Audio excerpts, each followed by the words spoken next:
Hey, I'm Tim Zarki. I'm a multidisciplinary industrial designer and product visualization specialist at Minimal, an award-winning design and engineering agency based in Chicago. Through my career, I've had the opportunity to bring a wide range of products to life for over 50 different clients, spanning industries from consumer electronics and housewares to medical devices and modes of transportation. Working in the fast-paced world of consulting, designers have to rapidly become experts in a new type of product with each project. Industrial Design Foundations is a crash course in my professional workflow through which you will develop the ability to come up with design concepts that solve for complex sets of real-world constraints. We will start from the very beginning. I'll teach you everything you need to know to move from an initial industrial design brief to a highly polished 3D rendered portfolio piece in just 4 short weeks. We will also study both the theory behind the design of products and the technical skills needed to execute them using Fusion 360 and KeyShot. Whether you are a professional artist or a designer at the beginning of your career, Industrial Design Foundations will teach you how to bring more realism and functionality to your creations. By the end of the course, you will have the ability to observe the products that make up the world around us with a critical eye, understand the design process responsible for their creation, and apply this knowledge to elevate your work. Sign up today and begin your journey at learnsquared.com. I mean, it's not like sculpting, but the sort of sub-D mode is really cool. Hell yeah, dude. We're live. We are live. Sweet. How's everyone doing? Hope everyone is doing well. It's been a while since we've been live, and what an occasion, dude. We are here to look at your new course. Man, it's exciting. It is exciting. So, Tim Zarki. Yeah. Man, how have you been? I've been great. It's good to be here. I think it's been, I was looking at the my calendar, and I think I actually started this class over a year ago in its first iteration. So it's been a long time coming, and I'm super excited to actually be done with it and to be able to share it with everybody and, talk about it. And I don't know, it's been like one of my biggest projects over the past year. So dude, it feels great to be done. It's been hell of a year, man. And we've been back and forth on this course and, making sure that everything is fitting nicely and perfectly. But dude, the end result is amazing. I'm really happy with this course. So this is gonna be real fun for anyone who's gonna decide to take it. You're not gonna miss out on anything. It's just one of those eye candies, in the roster that we have. And I know I sound like a broken record saying that I'm excited about the course when it's released because I'm excited about pretty much any of them. And the reasons are, we want to release stuff that is like exciting to us in the first place, like exciting to me, and by that virtue, I'm almost positive it's going to be exciting to you guys as well. But let's start with, who is Tim Zarki? Because that might be a question that a lot of you guys might be asking. It's an important question. It's an important question, especially for those who are joining us and might not necessarily know, who you are, but they saw amazing images like, holy shit, this is cool. I wanna see what's going on there, So yeah, let's go over your persona. Who are you, man? Yeah, so my name is Tim Zarki. I am an industrial designer by sort of background and education. I went to the University of Cincinnati's industrial design program, which I think is one of the best in the United States, at a school called DAP, the School of Design, Architecture, Art, and Planning is what it's called. And now I work for Minimal, and Minimal is an industrial design agency that's based in Chicago. And when I say agency, basically what that means is, we're a company that works on industrial design projects for other people, so for different clients. And we have, we go through a lot of projects very quickly. So I get to kind of work on projects for a lot of different clients in a lot of different industries. And then also, I discovered Learn Squared several years ago as a student. So I was one of the first people to sign up for Ash Thorpe's UI and data design class back when that first came out. And, I kind of was excited about the opportunity to learn from you guys. And so that's kind of what got me into, being a part of the community and, being a student and learning from you. And then through a series of events, you guys invited me to actually be a part of Learn Squared and share my industrial design knowledge as part of this class. So I feel like that's a great opportunity because there's really not a lot of like quality industrial design education on the internet. I feel like it's kind of a niche field, and I feel like it's one of those things where in order to like do it as a professional, you typically have to go to like a 4-year university program Right. in order to learn the skills that you need to have. And I feel like there's so much happening with online education right now in places like Learn Squared that, industrial design should have a place in that and should be something that you can learn, online on your own time, whether you're, a student who is just starting out and is curious about what industrial design is, or if you're a professional who maybe wants to increase your, broaden your skills, or maybe you're somebody from a concept art background that wants to learn more about how products are actually made in the real world. Any of those things, I kind of wanted this class to be appropriate for all of those kind of different types of people. Mm-hmm. And I wanted to make a class that was something that I would have wanted if, when I was still in school, because I think like, my sort of vision for what this class is kind of the perfect class for me. Like if I was like a sophomore in industrial design school, trying to figure out like, how does industrial design work in the real world, and what are the skills that I actually need to have in order to do it well. And what knowledge can I obtain that's going to kind of jumpstart my learning process and kind of get me where I want to go faster, right? So Right. this is kind of like a consolidation of kind of my industrial design process that I've learned from going to a lot of different internships. Because I think, one of the strengths of the school that I went to, DAP, is that it has this really comprehensive internship program where you go to school for 5 years, but during those 5 years, you spend most of that, or like about half of that time, doing internships. So you alternate from one semester of school to an internship and going back and forth until you've had, 4 or 5 different jobs by the time that you graduate. So, you're already equipped with all of that knowledge from ideally a bunch of different companies. So you already know how the industry works and kind of how to get a job as a professional when you graduate. So I was very fortunate to have that experience, and it kind of taught me a lot about the different ways that industrial design can be done in different different types of industries. Because industrial design isn't really one thing. It depends quite a lot on the type of product that you're designing in terms of the process that's going to be used. And so I got like a good sort of broad look at a lot of different ways that happens before I even graduated from interning at a bunch of different companies.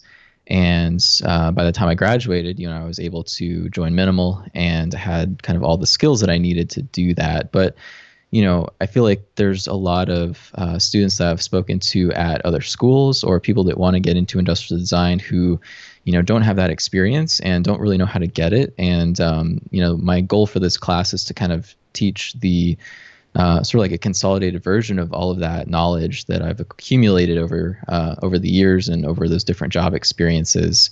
Right. And it's kind of like a sort of a very condensed, like fast-paced version of the industrial design process that you might use at like an agency that's doing work for different clients, which is the type of work that I do now. So yeah, that's kind of like the vision behind why I wanted to create this class, and a little bit about my background that kind of influenced why I created the class the way that I did.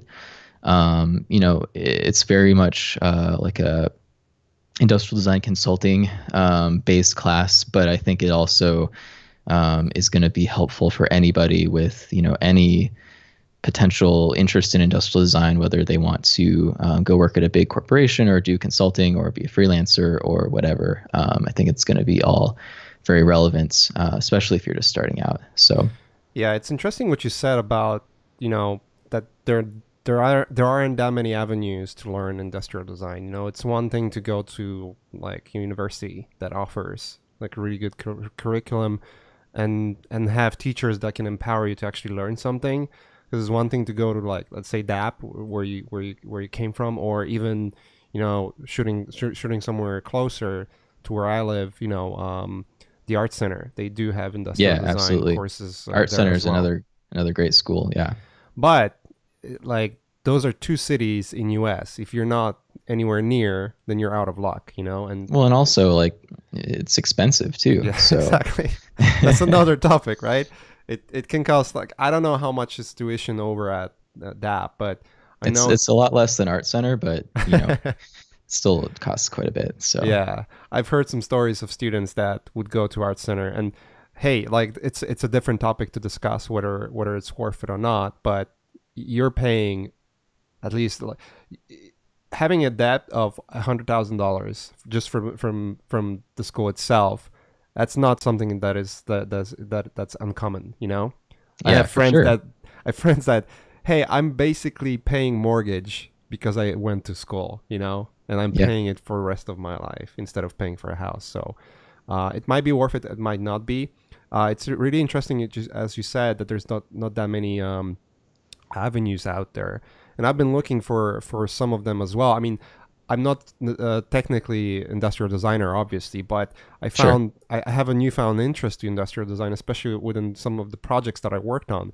And this is Yeah, like a very absolutely. interesting connection, because, you know, this course is not only interesting from a point of like, hey, I want to be an industrial designer and work in that industry specifically, but it has so much value when it comes to let's say film work, or generally entertainment work. You cannot even imagine.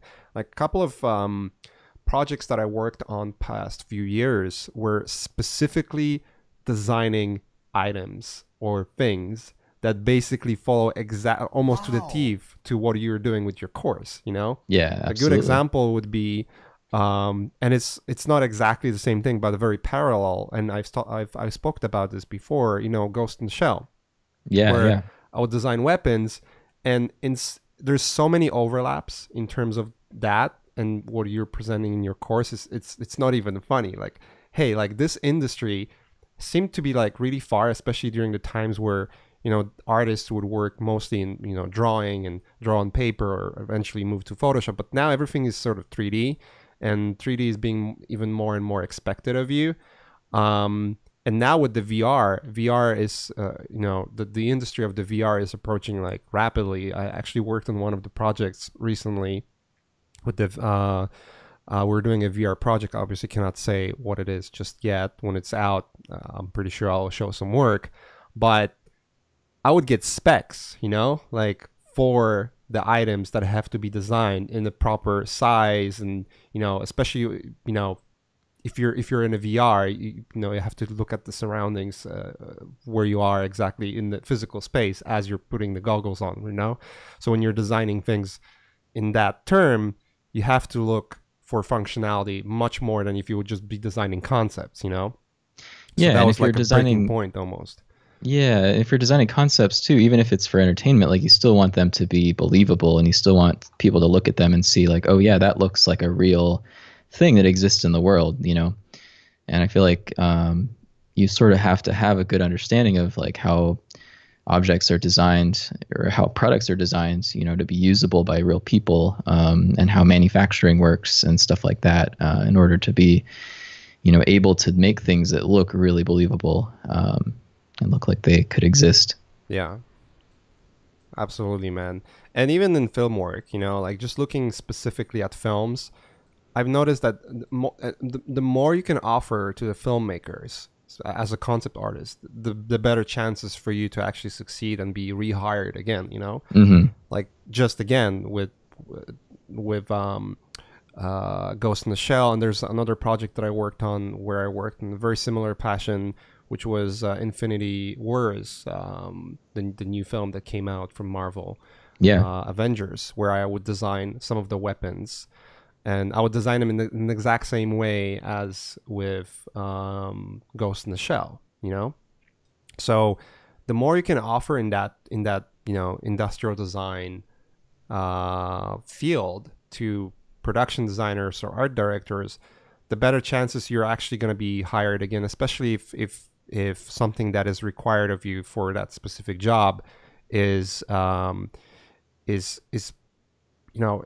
has to translate later in the film in the best way possible.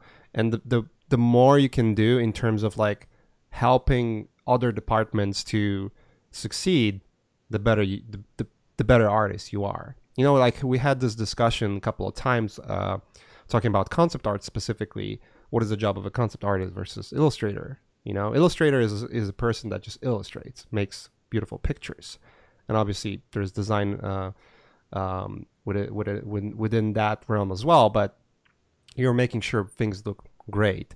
As a concept artist, you're basically a tool to help everyone else to succeed. You know what I mean? It's like in video games, you're designing things so that 3D artists can actually put it in the game. In film, you're designing things so that VFX artists and set designers and all of those other guys who work in the film can actually make it happen on the film as well. So it's you're almost like a tool, like a little screwdriver that's here and like let's fix that issue. Let's fix that issue. So maybe you're a like Swiss almost Army the foundation knife of it. But with that stuff, you can basically, hey, I'm not only a screwdriver, but I'm also a hammer, and a freaking wrench as well. So this is awesome. Cool. So we know who you are. Yes. We've learned who Tim Zarki is. Let's talk about your course, because I mean, you've already mentioned why you wanted to do it. Yeah. But so what exactly is happening in the course itself? Like, what was your approach to, and what do you wanted to make out of it, and what was your goal, as well as a goal for what would you be expecting from the students? Right. So my personal goal was to make a course where by the end of it, students are going to have like a portfolio piece that they can actually use, right? In order for it to be worth it, that was kind of like something that I felt like it needed to happen from start to finish. Like you need to have something that you're proud of at the end of it, that is going to be something you can use in your portfolio and maybe help you get a job, or maybe help you, just find other opportunities in industrial design and stuff like that. So that was kind of my goal from the beginning. And so I set up the entire course to try and divide up all of the steps that are required to go from having zero knowledge of industrial design at the beginning to having a portfolio piece at the end that's in 3D, is detailed, is rendered nicely, and is something that you're going to be able to present, right? Which is a lot of stuff that goes into that. So the biggest challenge for me was to try and figure out the best way to break all of that down and organize it across 4 lessons. And some of them are, I would say, a little bit easier than others. The beginning is all about kind of just like understanding what industrial design is and sort of what it means in terms of the different skills that are involved and kind of the thought process that you have to design physical products. And then it moves from there into kind of how you break down a creative brief in industrial design, and kind of also how you can look at products in the real world and understand them better. Because I think one of the big things is I think industrial design oftentimes gets taken for granted by kind of the average person. You don't think too much about, and maybe this is changing these days. I think more and more people are kind of becoming aware of design, but you don't really look at things the same way as an industrial designer would, because like if I pick up my mouse, like I'm able to look at it and understand a lot of the decision-making processes that went into its design, right? And I can kind of see how the manufacturing was figured out and what materials were used and how it's assembled, and kind of, all these different decision-making processes that happen to create a real product, right? And so part of lesson 1 is kind of like teaching people to think that way, like teaching people to be observant and look at the stuff around them, and be able to try and understand it on a deeper level in terms of like, the person who made this thing was an industrial designer, and they had a decision-making process that they were using. They were working with, engineers, and there's all those different decisions that kind of come together to create a physical product, right? And so I'm trying to like help people understand what that process looks like, and then also understand how to look at stuff in the real world that's around them. Stuff that they've maybe use every day and just like take for granted or don't really think about too much, and really like look closely at it to understand, what decisions were made to result in that object being the way that it is, right? Right. So that's kind of like a lot of the first part of lesson one, and then the second part of lesson one is focused on actually breaking down like an industrial design brief. So if you're given a brief, that has some basic parameters, like, if I was working on a client project at work, we would get a brief and we kind of know, what the type of product is that we need to design. And usually we have a sense of, the type of consumer or the type of person that this product is designed for, to appeal to and to serve the needs of. And then we also usually have some information like price, generally how much is it going to cost, which is going to, determine the types of materials and processes that we can use and how nice we can make it. And so basically I am working off of kind of a fictional design brief that I've created that is meant to mirror a realistic design brief that you might get from a client. And I'm also providing people with the tools to create their own design brief if they want to, because I understand that, like, in the class I'm designing headphones, but this process is applicable to anything. So I'm trying to help people, who maybe have a specific idea in mind already about a type of product that they want to design.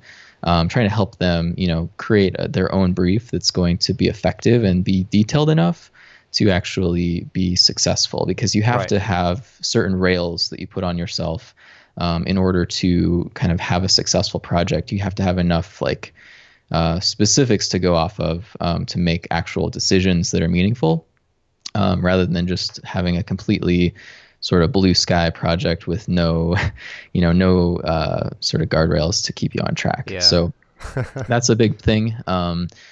And then once we kind of go over the brief, there's a mind mapping section where I kind of show you, based on a particular brief with some parameters in it, how do I actually go through and break that down into actual sort of manageable chunks, whether that's like looking at points of interaction or materials or methods of construction, or aesthetics, stuff like that. So I kind of break the brief down into a bunch of different categories, and then within each of those categories, kind of blow them out into different ideas. So I'm already kind of starting to think about, starting to brainstorm different approaches that I might take. And then from there, we do inspiration collection. I talk about different places where you can find inspiration, the differences between inspiration and reference images, and how to build like a really focused inspiration board to help you kind of brainstorm and get a lot of ideas. So that's lesson one, which is already, kind of a lot. Pretty packed. Yeah. And pretty packed.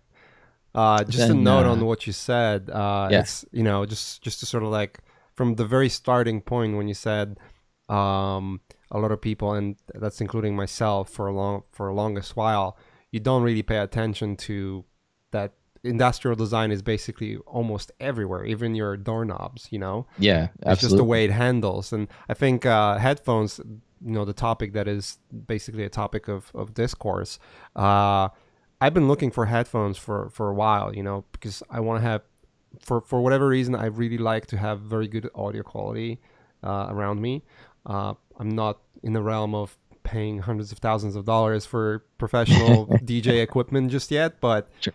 You want to wear, especially if you're sitting in front of a computer for most of your day and working, and you want to hear something over your ears, and you cannot just have speakers everywhere because family and neighbors and all of that.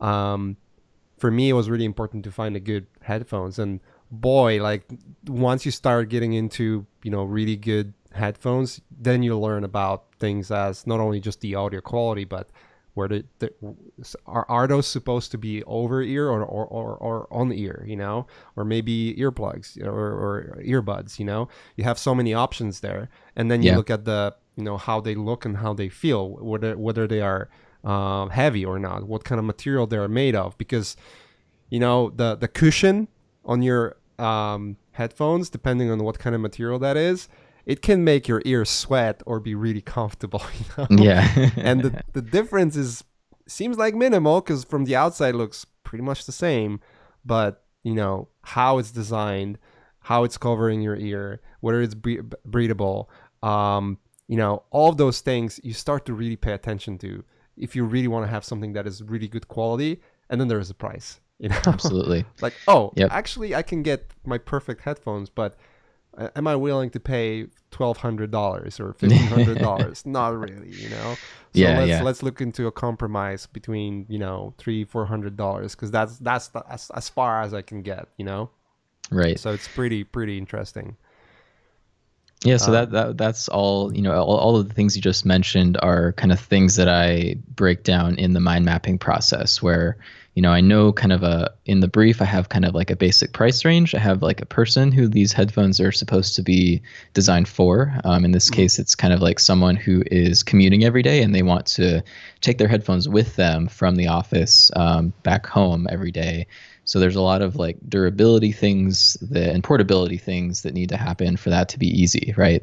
Yeah. So weight is a huge factor. Whether or not they fold up to be more portable is a huge factor, as well as just the materials that are used in the construction and all of those things. So in addition to, all the basic things that headphones need to do well, like be comfortable and, have good audio quality and so forth. So exactly. Yeah, those are all things that, I would take into consideration when starting a project and breaking it down.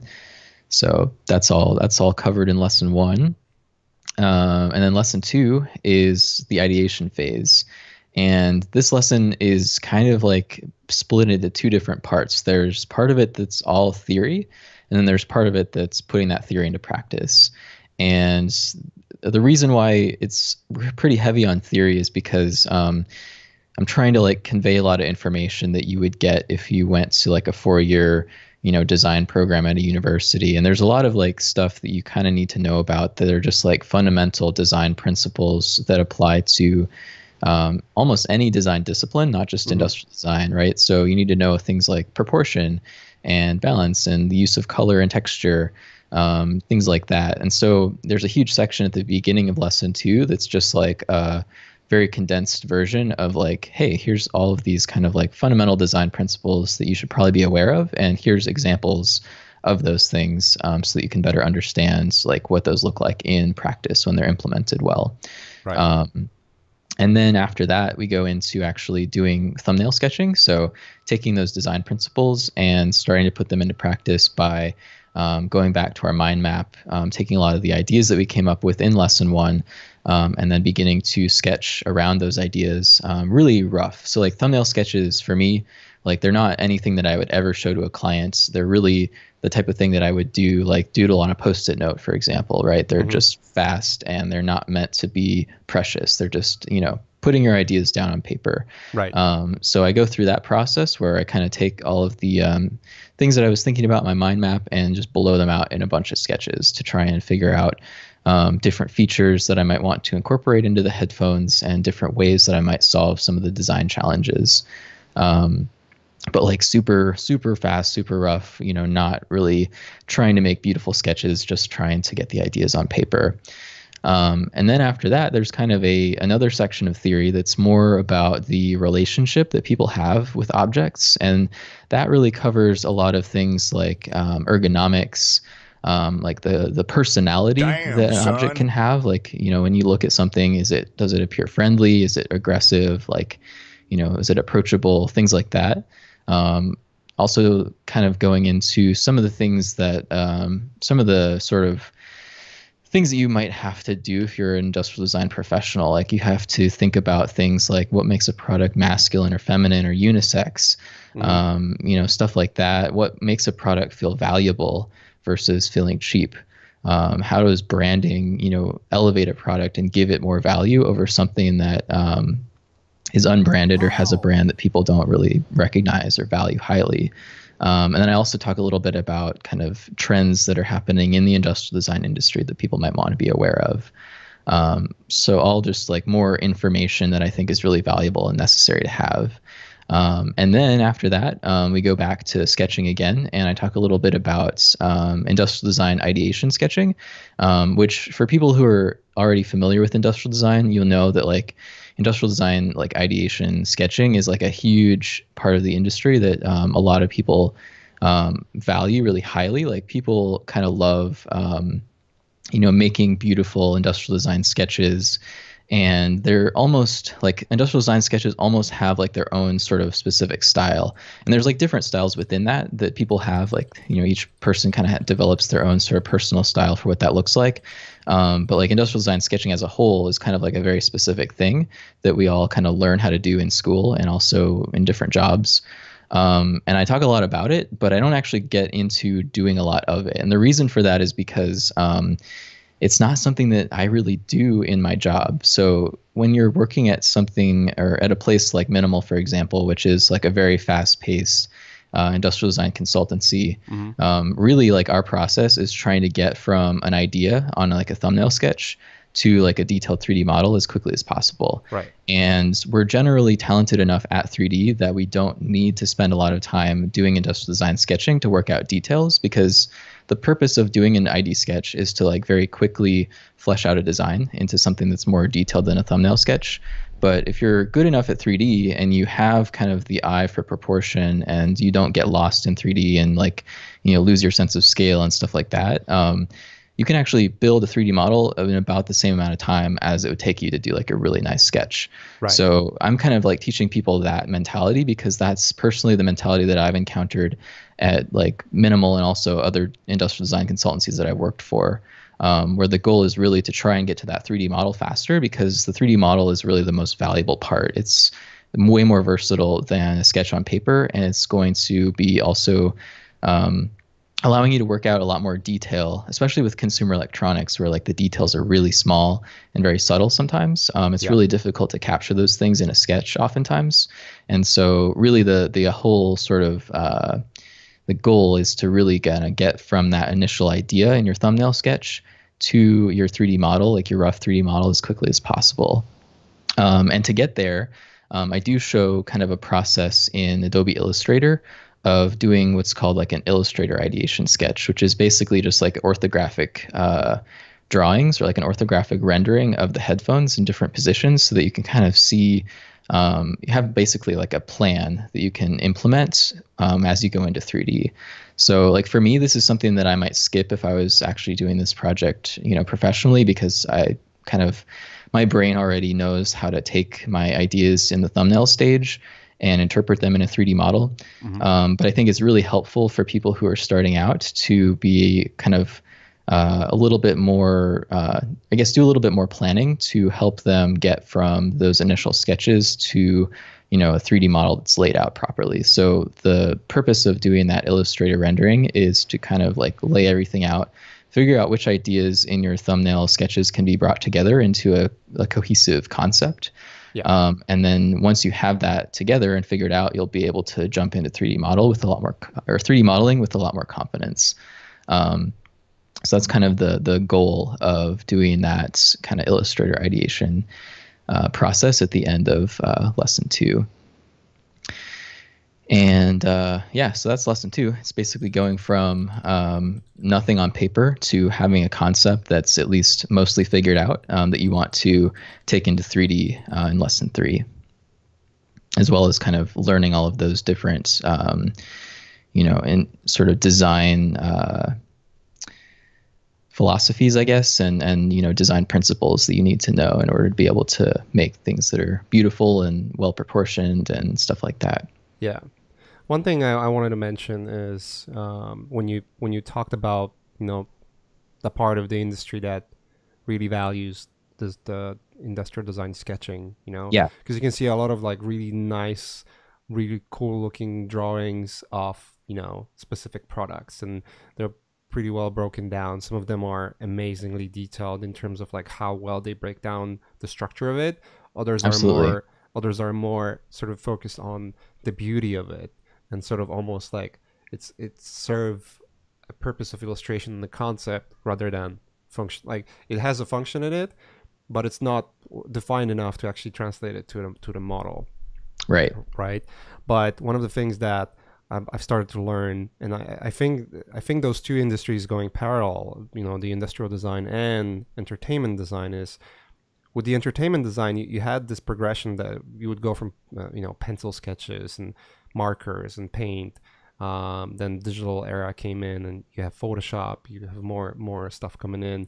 Right now, you can actually do professional work on iPads as well. Like I've got Yeah. my iPad Pro not too long ago, and it has like fully functional Clip Studio Paint, which is, you know, formerly Manga Studio. So if you're a comic book designer or a comic book artist, you can actually work on an iPad at this point of time. You don't have to have a workstation. You know, obviously iPad is a little slower than a workstation, but it allows you to do fully functional work on Sure. that device. And I think the industry is moving towards that direction, as well as VR. I've been testing out Oculus Medium for a while. You have I love Medium. ZBrush. Yeah, It's really cool. it's amazing how quickly you can form things in 3D space these days compared to like even just 2 or 3 years ago, right? Things are changing. The new ZBrush was released that has those modular, you know, you can basically Boolean live. You can do like a Boolean operations live, and it's pretty amazing how quickly you can design things in 3D. And it almost feels like we're on the brink of the tools giving us ability to design things in 3D and making them closer to functional, closer to production ready, than drawing and then going in traditional way where you draw stuff and then someone translate it into 3D, right? Right. So there we go into lesson 3, because that's where the 3D part comes in. And Yeah. So the weapon of choice was what? Fusion 360 in this case, yeah. And to be completely transparent, like my own software of choice for doing 3D modeling and industrial design is usually SolidWorks. But SolidWorks is really expensive and also like not very accessible to students. Fusion 360 is fantastic for a lot of reasons because it's really easy to get. It's probably just as intuitive, maybe a little bit more intuitive to learn.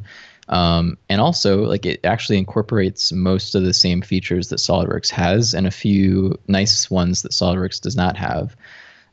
So I'm kind of recommending it for anybody who's starting out because I think it's a really great package for, you know, people that are starting industrial design now and, you know, don't have a go-to software already. You know, there's certain things that bother me about it because, you know, I'm used to SolidWorks and there's certain things that SolidWorks does better, but SolidWorks has also been around for a long time and it's been in development for a really long time. So, you know, Fusion 360 is kind of like a newer software on the block and it's still very heavily in development. But already like it's really promising and it's got a lot of the functionality that I want out of a CAD modeler. So, I think it's a great program to start with. So that's kind of why it's being used for the class. It's free to students, so it's really easy to get your hands on. And Very easy.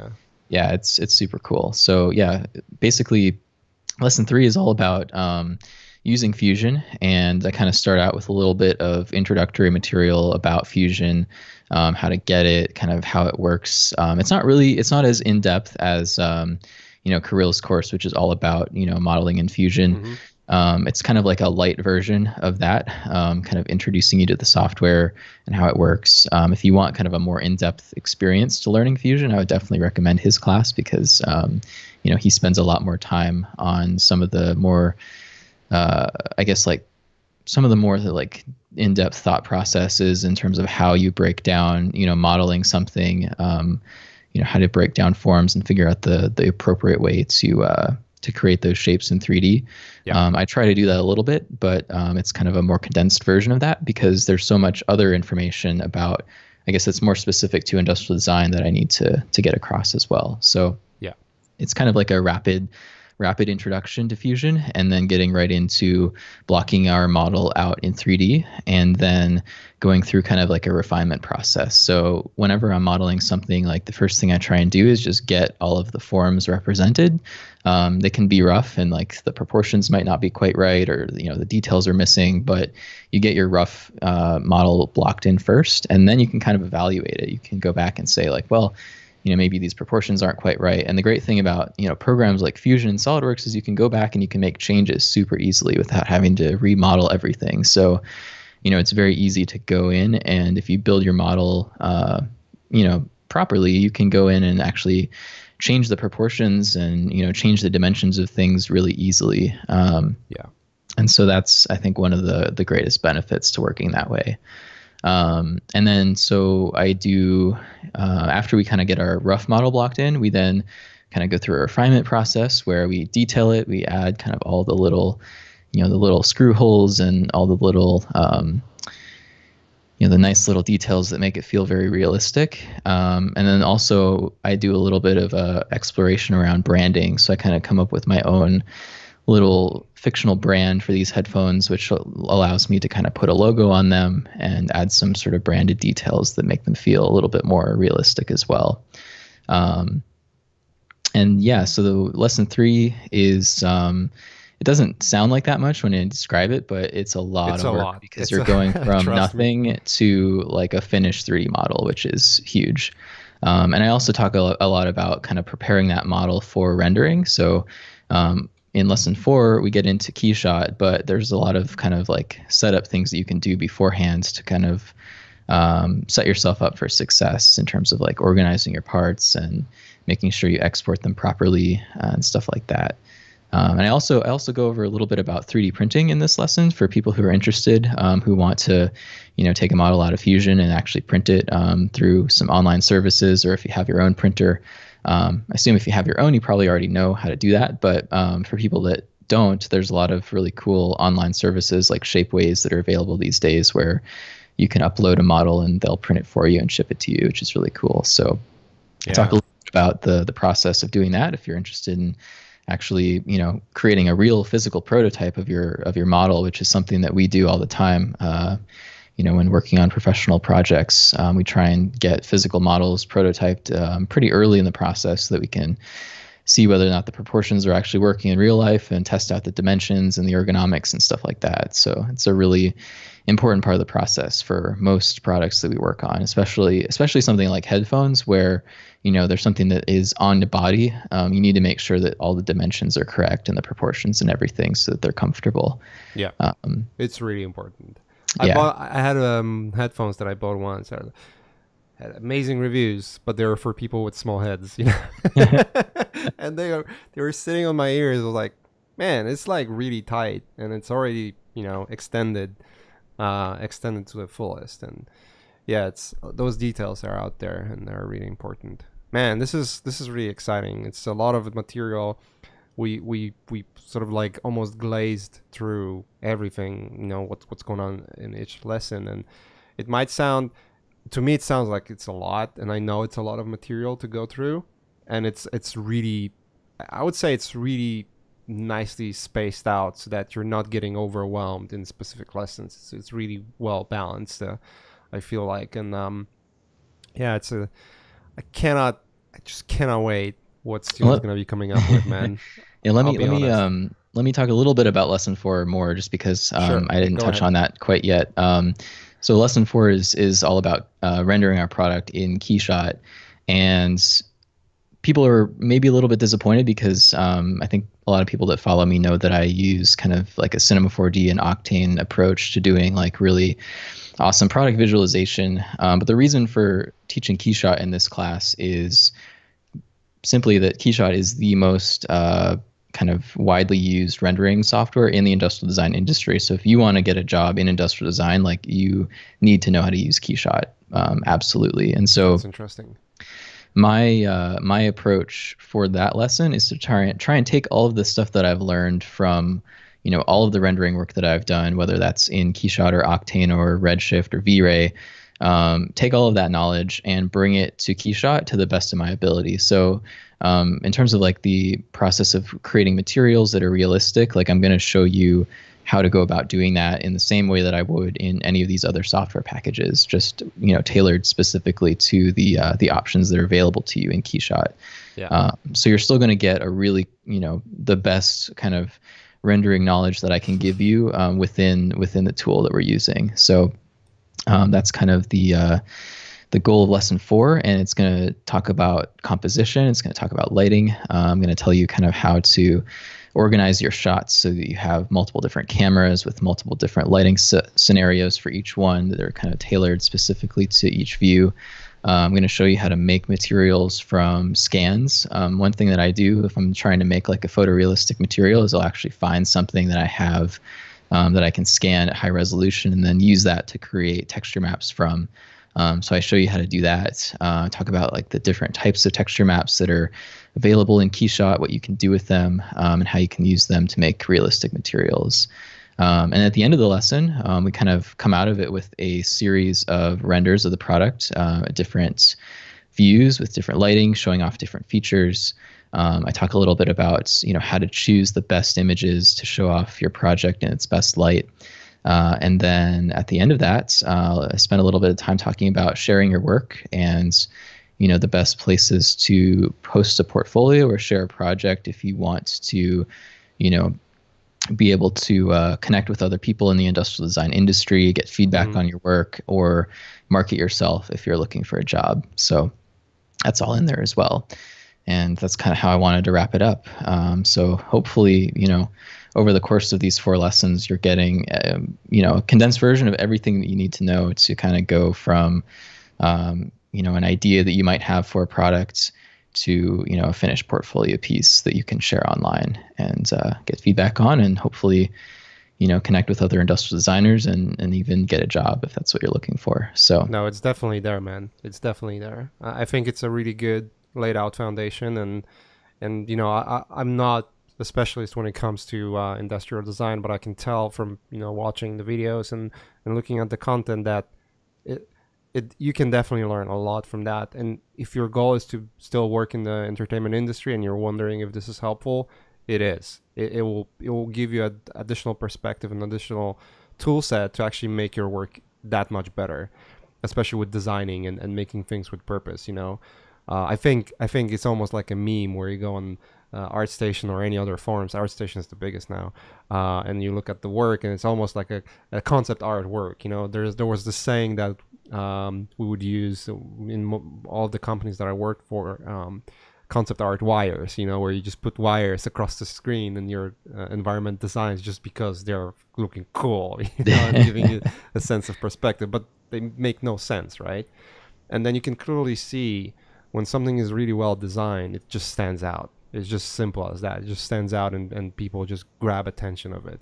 Apple is a great example. They're designing amazing products, and they do stand out. If you look at the iMac on the table, it just looks sleek and freaking amazing, right?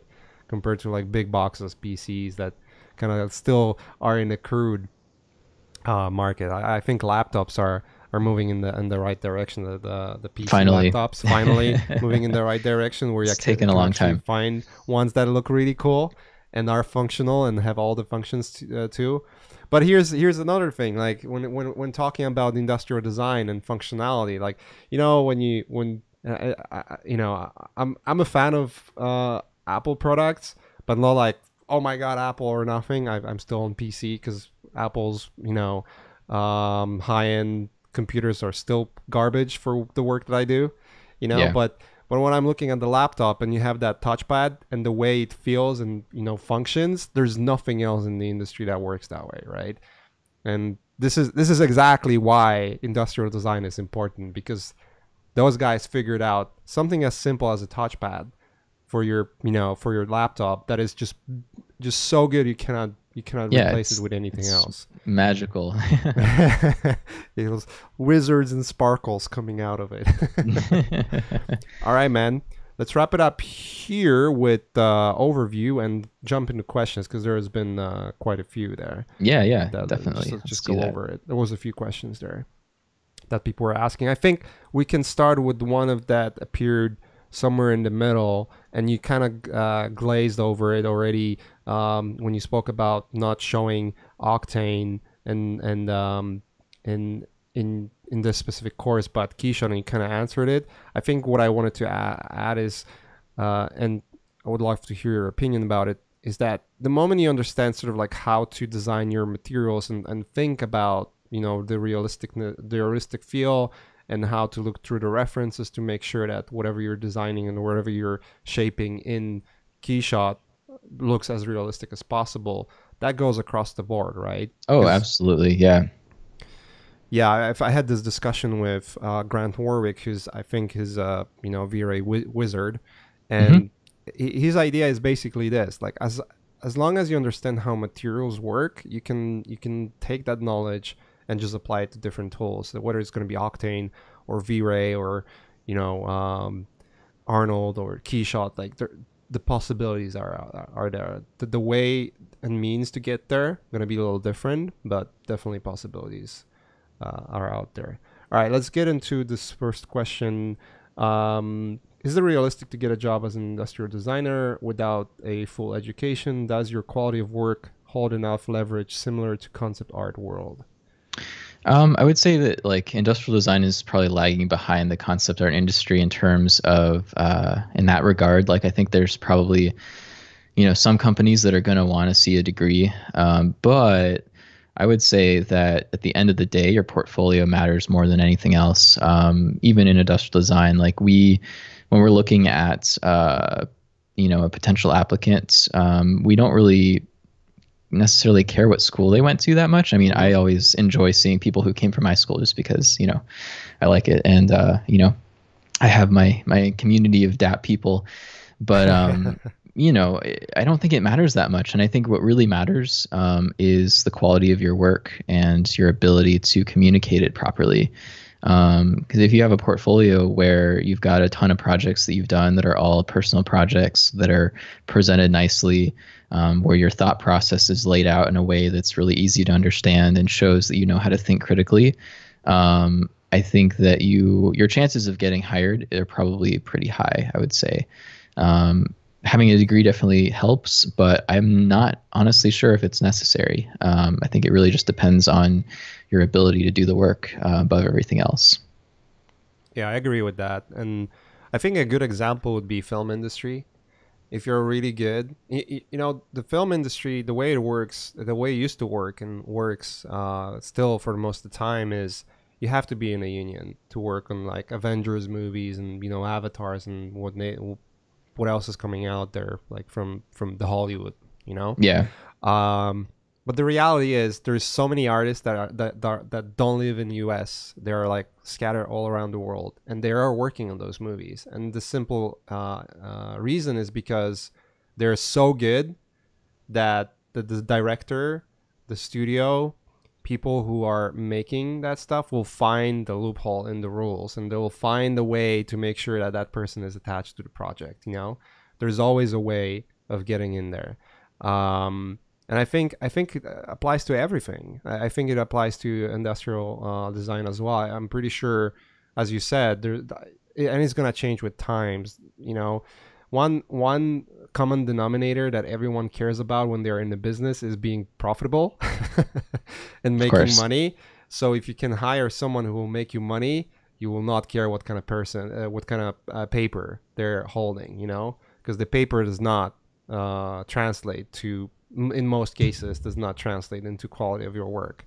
There's so many people that could finish an amazing school, but their work is just garbage because they never put enough effort to actually make it good. So I'd say if you go with the direction of quality, you will be good. Just do really good work. Yep. It's hard though. It's hard though, and I think the reason why it's probably easier to get into concept art without a degree is probably because there's so much educational content available on the internet right now. And industrial design, that's not as much the case. So that's part of the reason why I wanted to create this class in the first place. Yeah. This one is a quick one. We don't have to elaborate too much. Just a simple, rapid fire answer would be fine. Tim, who would you consider the best industrial designer in the world when it comes to sketching? Scott Robertson, I would say. Yeah, he's fucking good, man. Yeah.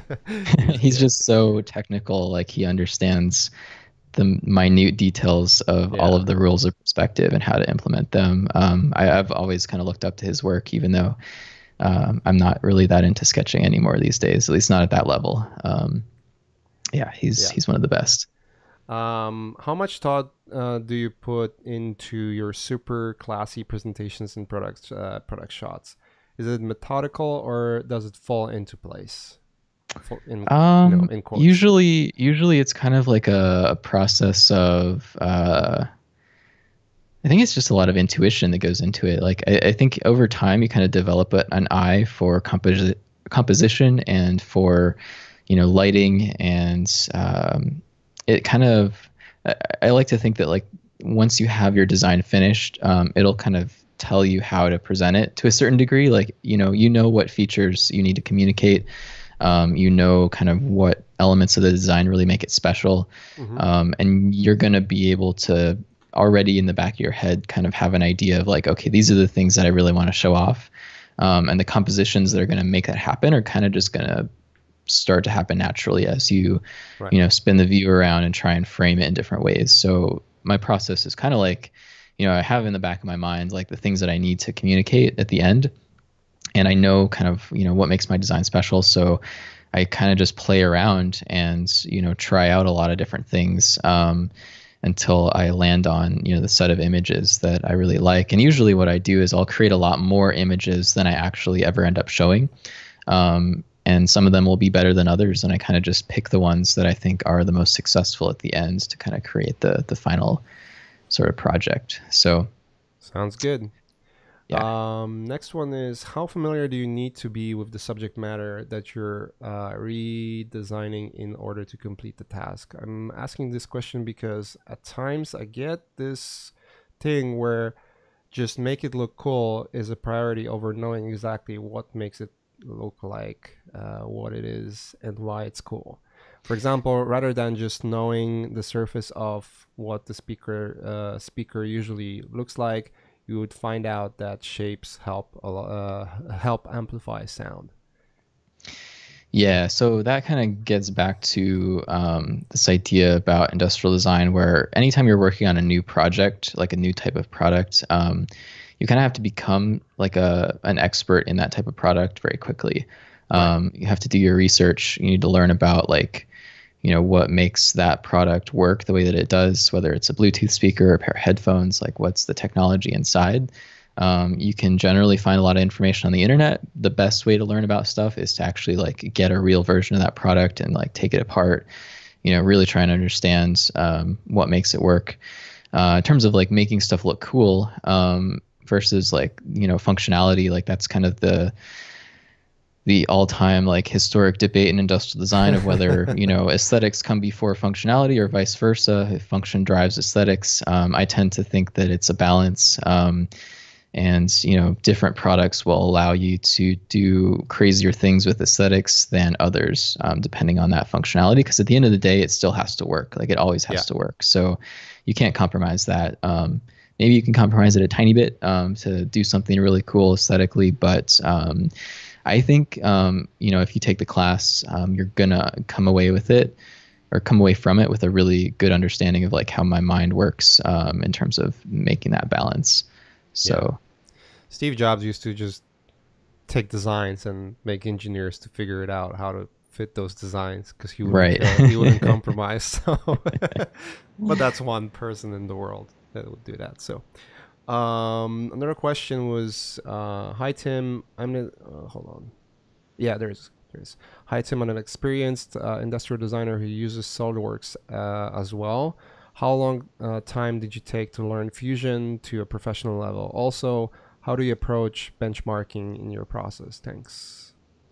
So Fusion, it didn't really take me, I wouldn't say I know how to use it on a professional level. Well, I guess I do know how to use it on a professional level, but I don't know all of its features, right? So I know the features that I need to know in order to do the stuff that I do, which means, I don't necessarily know how to do everything in it, but I know how to get into it and do what I need to do. It didn't take me that long to learn it, because I think if you're coming from SolidWorks, you'll find that it's very similar in a lot of ways.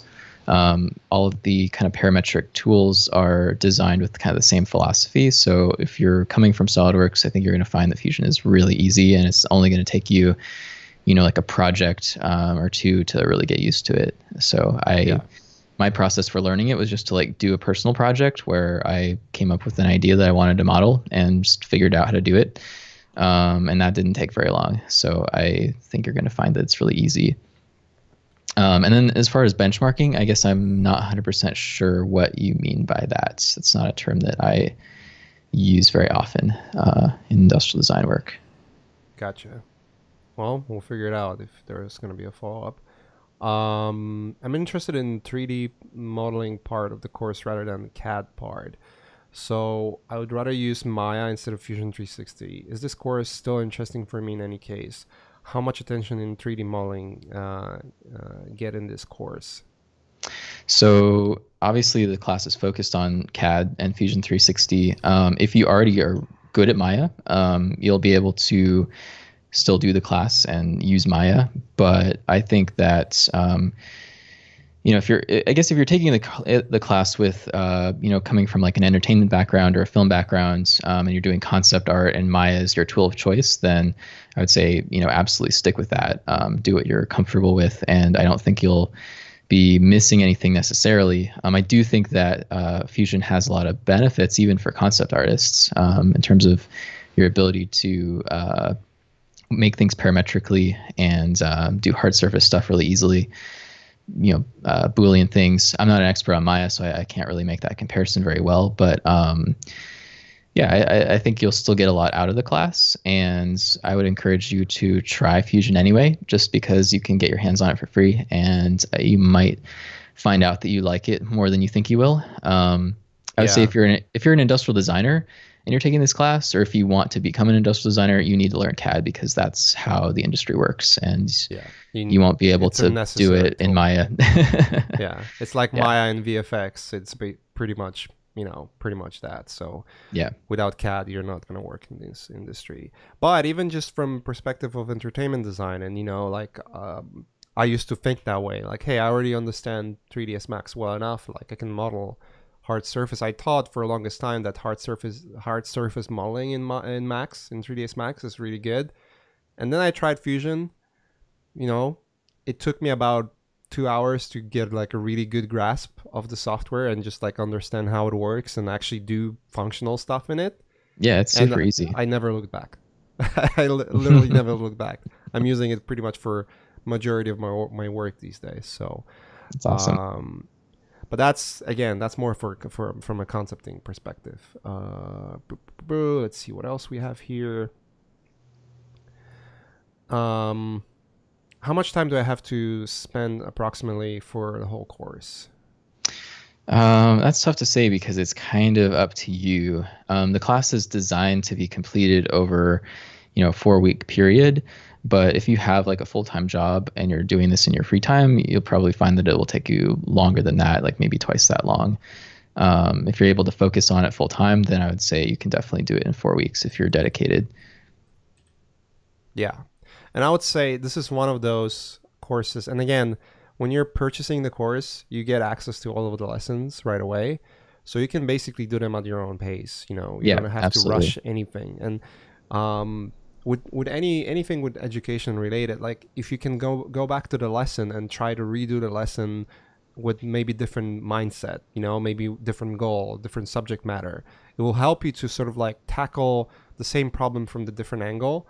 And that experience alone will be super valuable for you specifically. So take your time. I would say, this is one of those where you really want to study carefully every single thing because it's just so packed. There is so much information there that you will find really valuable. And over time, you might find one part of the lesson that is not really important, but then a few weeks from now, it might just so happen that it's going to be really applying to what your next job is. So I would take it step by step. There's no rush to complete the course. Obviously, there's for whoever is taking the mentorship, the professional level, that's where the time constraints come in. But again, like the pacing of the course is good enough for you to actually complete it in the reasonable amount of time. And how complicated it is just depends on you, right? I mean, you can make designs of you can make a design simple enough for you to complete it quickly, but still make it beautiful if you approach it properly and if you prepare for it. And then you can overcomplicate things if you want to, as well, and make them a huge project. Would you agree with that, Tim? Yeah, definitely. I have that happen to me sometimes as well. Things get bigger than I anticipated from the beginning, but They always do, because you know what? We do care about quality. yeah, definitely. Oh, and it looks like Rod Krieger came through and explained what he meant by benchmarking, which actually I feel dumb now because that is a term that I've used in the past. It's been a long time since I've done anything like that recently. But yeah, benchmarking is like where you basically compare other products that exist in the industry that you're working in. So like if you were going to design a pair of headphones, you might do research on other headphones that exist. A competitive analysis might be a word that I would use for that as well. Basically, you're looking at, you know, the competition that you're going to be up against when you're designing a particular product to succeed in a particular market. And that is, you know, that's an important part of the process as well. That's not something I really touch on too much in the class. But yeah, you know, one way to kind of get a better understanding of the thing you're designing, if it's your first time doing it, that particular type of product, is to take a look at all of the different products that exist in that space. And oftentimes what you might do is try and figure out a niche, like an opening, where your product can kind of fit, where it has its own sort of set of benefits that set it apart from the other products that are out there. So that's kind of a common thing that we do to try and, you know, position a new product to be successful. Yeah. Well, there you have it. There you have it, boys and girls. Man, it was really informative. I love this course. Again, I love every single course in the platform, but this one is really, really cool, and I just saw it being developed over that, you know, period of time that we worked together, and you know, I think the end result is amazing. I would wear those freaking headphones. I will tell you that. They look sweet. I think that's all of the questions we have for now, guys. Thanks for participating and asking them, and I hope you've learned something about the course. Don't hesitate; it's already out. You can buy it right now, right at this moment. It's readily available. There's additional course files that are going to be coming in, project files that are going to be uploaded very, very shortly. So if you see they are missing right now, they should be up like really, really soon. And really soon, I mean tomorrow latest, you know, 48 hours from now. But I would assume even sooner than that. I'm working on it. So definitely there's that, and the apprentice for the course is going to be coming in gradually. It's actually going to be Momo, believe it or not. Yeah. Our beloved Momo is actually taking this course as an apprentice, so we're really excited to see what he's going to produce for the class. Awesome, man. It's going to be awesome, guys. Let's wrap it up right here. Really cool stream. I'm actually glad to be back. I haven't been streaming for a while. The last one was with Aaron and Monic. I promise I'm actually going to be streaming back again. There's been a lot of happening in my life, and a lot of good things, and I've been moving. You guys probably can see I'm in a new space right now, so definitely that's something to look into. Cool. Let's wrap it up right here. Tim, awesome. Fucking congratulations for having your course out finally. I'm so Thanks, happy. Man. And this is a really good one. So, and thanks for your time, man. Thanks for coming in. Of course. And you know, I hope people enjoy it. It was a labor of love. So I hope that everybody who signs up for it enjoys it and learns a lot. Yep. Sounds good. All right, guys. Thanks for joining in, and stay tuned. I'll be posting about the next stream. Probably going to be doing some solo stuff. I want to get some homework reviews and portfolio reviews going on in the future, but that's just, you know, I'll post about it. I'll definitely be streaming though, so be on the lookout. All right, guys, take care. Have a good day, good night, good morning, wherever you are in the world. And yeah, till the next time. All right. See you guys.